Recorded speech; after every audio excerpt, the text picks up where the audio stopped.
আসসালামু আলাইকুম বন্ধুরা, সবাই কেমন আছেন? আজকে আপনাদের সামনে একটা ভিডিও নিয়ে আসলাম। থটস অফ বিল্লাল, আমার মোবাইল স্ক্রিনে দেখুন। থটস অফ বিল্লাল কিভাবে একজন হোটেল বয় থেকে এ পর্যন্ত মানে হিরো হয়ে গেল, জিরোর থেকে হিরো। সেই বিষয়ে যদি আপনি জানতে চান, অবশ্যই আপনাকে পুরো ভিডিওটা দেখতে হবে। অবশ্যই পুরো ভিডিওটা দেখেন, তাহলে বুঝতে পারবেন যে থটস অফ বিল্লাল কিভাবে জিরোর থেকে হিরো হয়েছে, কিভাবে এত দূর পর্যন্ত গেছে। থটস অফ বিল্লাল, যার জন্মস্থান বাড়ি হলো শেরপুরে লকলা উপজেলার হুজুরিপাড়া গ্রামের ছেলে। সে একজন সাধারণ দরিদ্র ঘরের সন্তান। তার সাধারণ দরিদ্র, তার বাবা ছিল একজন দিনমজুর।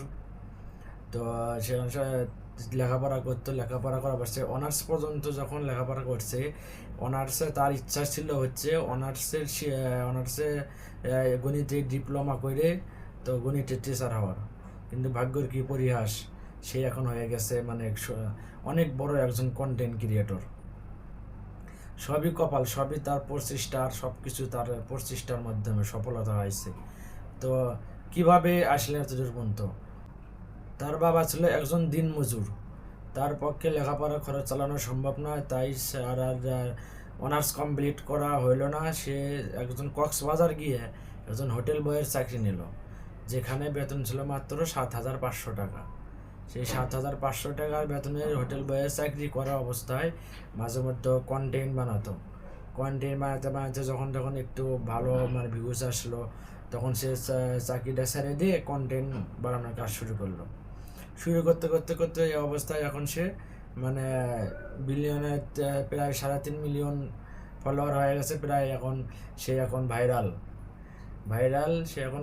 এখন তার ভিডিও ছাড়লেই পরে উঠে যায়। সে তার তার এই ধরনের কন্টেন্ট ক্রিয়েটর আমি কখনো মানে পাই নাই। সে অনেক ভদ্র একজন কন্টেন্ট ক্রিয়েটর। সে যে ভিডিওগুলো, তার মধ্যে কোনো অসভ্য কথা নাই বা হলো মানে সুন্দর সুন্দর ভিডিও বানায়, কন্টেন্ট বানায়। আর যেসব কন্টেন্ট বানায় সেগুলো সব মানুষের উপকারে আসে, মানে সবগুলোর থেকে শিক্ষণীয় কিছু আছে, সতর্কতামূলক ভিডিও। তো এই ভিডিও সে 3 মাসে 44 লক্ষ টাকা ইনকাম করেছে। 3 মাসে 44 লক্ষ টাকা যখন ইনকাম করেছে, এই কথা যখন ফেসবুকে একটা ভিডিও বানাচ্ছে, তখন সবার মাথায় হাত, তখন সবাই মানে কন্টেন্ট বানানো, অনেকে কন্টেন্ট ক্রিয়েটর তাকে দেখে কন্টেন্ট ক্রিয়েটরে চলে আসছে। যে যার যার জীবনে কন্টেন্ট তৈরি করার কথা ছিল না, কন্টেন্ট ক্রিয়েশন জীবনের কথা ছিল না, সেও এখন থটস অফ বিল্লালের অনুপ্রেরণা দেখে সেও এখন কন্টেন্ট বানায়। তো যাক, এটা ভালো। তার অনুপ্রেরণা হয়ে যদি সবাই কন্টেন্ট ক্রিয়েটর হতে পারে তো আলহামদুলিল্লাহ ভালো। তো তার 3 মাসে 44 লক্ষ টাকা ইনকামের কথা শুনে সবার অনেকের মাথায় হাত। তো সে পড়ালেখা শেষ করতে পারে নাই শেষ পর্যন্ত, মানে এই কন্টেন্ট ক্রিয়েশন জগতে সে একজন ভালো মানের কন্টেন্ট ক্রিয়েটর। তার যে ক্যামেরাম্যান আছে, তার বেতন দেয় মাসে 1 লক্ষ টাকার মতো। তাহলে চিন্তা করেন, তার এই কন্টেন্ট ক্রিয়েশন থেকে, এই প্ল্যাটফর্ম থেকে তার ইনকাম কত হলে সে একজন ক্যামেরাম্যানকে 1 লক্ষ টাকা স্যালারি দিয়ে রাখতে পারে, 1 লক্ষ টাকা স্যালারি দিতে পারে।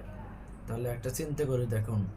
তাহলে আর এইরকম একজন ভদ্র কন্টেন্ট ক্রিয়েটর আমি মানে এখন পর্যন্ত দেখি নাই।